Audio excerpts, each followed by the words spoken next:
السلام عليكم ورحمة الله وبركاته. نزولا عند رغبة الأخوات أنه كل درس أقدمه في دروس التجويد يكون مسجل، وحيث أنني اليوم لم أتمكن من تسجيل الدرس على غرفة الزوم، يعني وجب علي، وهذا عند وعدي، أن أسجل الدرس الذي قدمته اليوم. درس اليوم كان عبارة عن درس تمهيدي، أي مقدمة في التجويد، يعني حيث عرفنا فيه التجويد لغة واصطلاحا، ثم تطرقنا إلى حكمه، الغاية منه، كذلك تكلمنا في البدع التي تكون في أقسامه إلى آخره. كان أول عنوان تكلمنا فيه هو تعريف التجويد. التجويد عرفناه لغة، قلنا لغة التجويد هو التحسين والإجادة، يعني جودت الشيء، حسنت من جودته، أي هو من كلمة جودة. الجودة هو التحسين والإجادة. أما اصطلاحا التجويد قلنا هو إعطاء كل حرف حقه ومستحقه. حقه من ماذا؟ من الصفات بغير إسراف ولا تكلف. ثم قلنا عرفنا أنه حقه ومستحقه. قلنا حق الحرف. ما هو حق الحرف؟ حق الحرف هو عندما يكون الحرف متفردا بنفسه، هو كحرف بذاته، كحرف بذاته. هذا فيه هو يعني مخرج الحرف، صفته إلى آخره، وهذا درس فيه تفصيل في الدروس القادمة، مخارج الحروف وصفاتها إلى آخره. أما بالنسبة لمستحق الحرف، مستحق الحرف هو هو إذا التقى الحرف مع حرف آخر. حرف التقى مع حرف، هنا تكون فيها أحكام أخرى، مثلا إدغام، إقلاب، إخفاء إلى آخره، المدود إلى آخره من الأحكام. هذه أيضا فيها دروس قادمة إن شاء الله تعالى. كذلك يعني بالنسبة للتعريف، نعود لتعريف التجويد لغة. عرفه الإمام علي رضي الله عنه، قال: هو تجويد الحروف ومعرفة الوقوف. يعني تجويد الحروف، معرفة الوقوف. بالنسبة لتجويد الحروف تكلمنا فيها، قلنا هو حق ومستحق الحرف. أما الوقوف، ما هو الوقوف؟ هنا نطرح سؤال: ما هو الوقوف؟ الوقوف هو عبارة عن قطع الصوت على آخر كلمة زمنا بانقطاع النفس أو لتتمة معنى. يعني على كلمة معينة أوقف النفس، ولكن بشرط أنه يكون تم المعنى، حيث يعني يجب الوقوف على ما يؤدي معنى صحيح. يعني إذا وقف الإنسان على آية يجب أن يتم معنى الآية ويكون المعنى للآية صحيح، وإلا سيصبح وقف سيء ووقف قبيح ووقف حسن، وهذه أمور نتطرق لها إن شاء الله تعالى. هذا الأمر. ثم بعدها انتقلنا إلى حكم التجويد. قلنا حكم التجويد، وهذا فصل فيه مشايخنا كشيخ ابن باز رحمة الله عليه وشيخنا ابن عثيمين، يعني فصل فيه مشايخنا رحمة الله عليهم جميعا.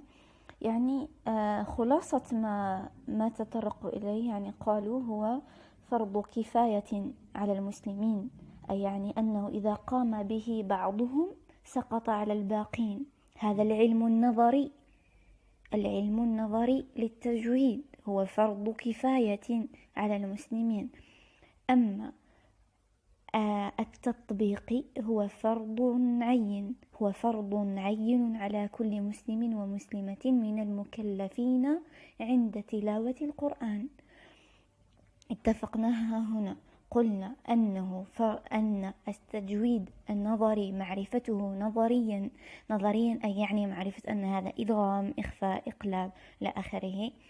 هذا فرض كفاية، يعني إذا تعلمه أحد من الأمة سقط على الباقين. أما تطبيقه هذا فرض عين على كل مسلم ومسلمة إذا بدأ يقرأ القرآن، يجب أن يكون له معرفة بهذا. بعدها انتقلنا، قلنا ما غاية التجويد، يعني تطرح أخت سؤال تقول أنا لماذا أتعلم التجويد؟ لماذا؟ يعني ما الغاية من هذا؟ الغاية من هذا هو أنه صون اللسان عن الخطأ والزلل عند قراءة القرآن من التحريف إلى آخره، كذلك الاقتداء بنبينا محمد صلى الله عليه وسلم. بهذا نزل كتاب الله، وهذا أشرف شيء يعني يتعلمه الإنسان ويتطرق إليه، وأن يكون فيه موافقة للشرع وموافقة للشارع لما أوصانا به الشارع عز وجل. بعد هذا تطرقنا إلى أقسام التلاوة. قلنا في أقسام التلاوة هناك من يقول فيها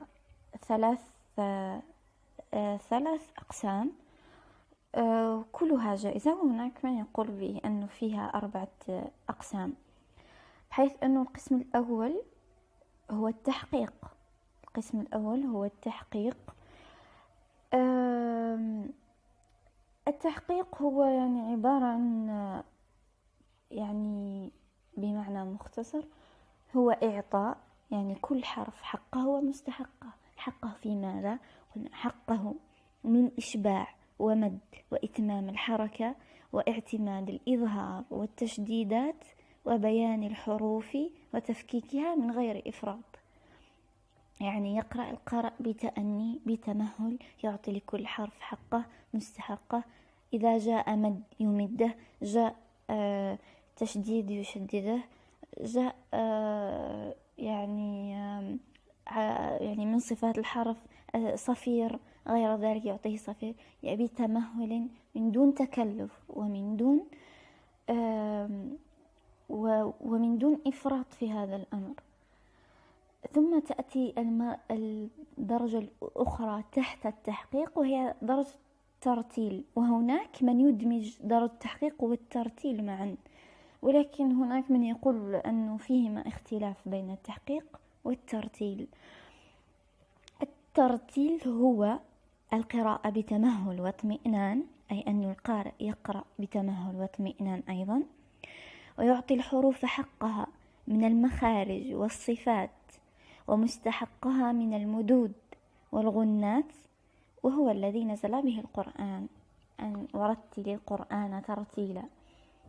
هناك من يدمج التحقيق والترتيل معا، ولكن يعني هناك مشايخ، بعض يعني المشايخ المختصين في القراءات، أنا صراحة لا أذكر جيدا، ولكن ما أذكره في الفرق بين التحقيق والترتيل أنه الفرق بينهما أنه الترتيل يكون بالهمز وتركه، ويكون بالقصر، نعم، ويكون بالقصر لحرف المد والتخفيف والاختلاس، يعني يكون خفيف قليل. مثلا بدل أن يقرأ 6 حركات يسرع فيها، هذا بالنسبة للورش 6 حركات يسرع فيها، وتكون تقريبا 5 حركات، يكون فيه اختلاس.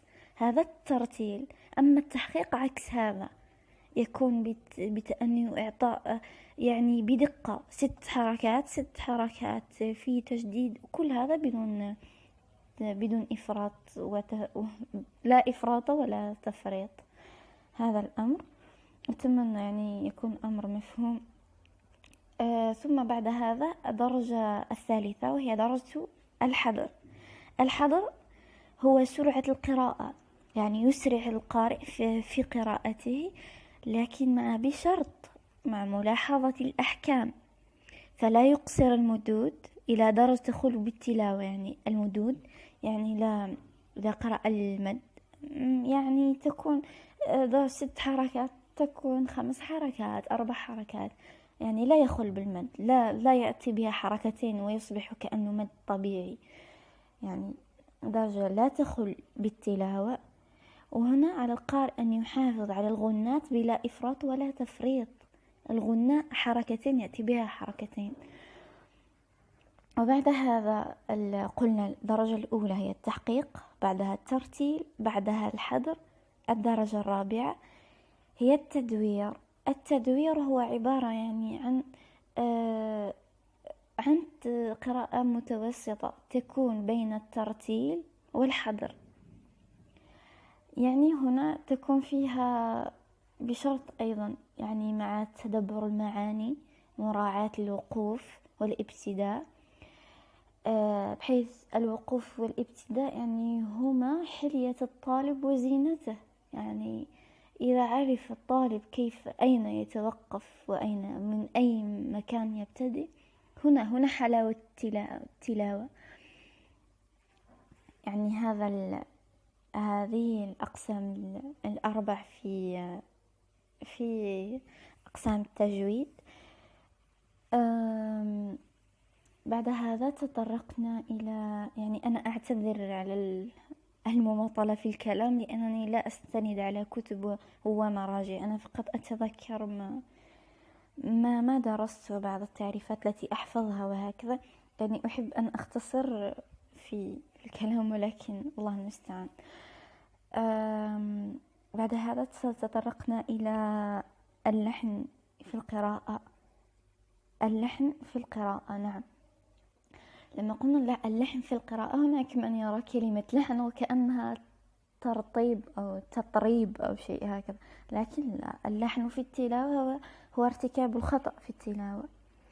يعني اللحن هو تعريف الميل عن الصواب، يعني كإبدال حرف بحرف أو حركة بحركة أو سكون أو إسقاط حرف غير حرف وهكذا. يعني مثلا يقرأ الضمة بصوت مثلا بين الضمة والفتحة، ويقرأ الكسر بين الفتح والكسر وهكذا. يعني لهذا اللحن هناك نوعين في اللحن. هناك لحن جلي. الجلي يعني لحن جلي، لحن ظاهر يعني خطأ ظاهر، مثلا كإبدال حرف بحرف. يعني مثلا بدل أن يقول أنعمت عليهم يقول أنعمت عليهم. هذا لحن ظاهر يعرفه عامة الناس. أما اللحن الخفي وهو المتخفي، هذا يعرف أهل الاختصاص، يعني من يعرفون الأحكام، من لهم خبرة في هذا الأمر. مثلا زيادة مد أو غنة، مثلا يترك إخفاء يأتي بمكانه إقلاب وإظهار، مثلا يرقق مفخم أو يفخم مرقق وهكذا. هذا ما تطرقنا فيه في اللحن في القراءة. قلنا اللحن في القراءة هما لحنين. الخطأ في القراءة، هناك لحن جلي، لحن خفي. الجلي ما هو ظاهر لعامة الناس، يعرفه من هو متقن للقراءة وللأحكام، من هو غير متقن، مثلا تبديل ساكن بمفتوح وهكذا. أما الخفي قلنا من يعرفه أهل الاختصاص، كإدغام، إخفاء وهكذا. تطرقنا أيضا بعد هذا قلنا أن هناك بدع يرتكبها القراء في القراءة، وهذه البدع الغير جائزة، بخلاف الأقسام التجويد كلها جائزة. يعني من قرأ بالتحقيق أو الترتيل أو التدوير أو الحذر، كل هذه الأقسام جائزة قراءة بها. أما البدع غير جائزة.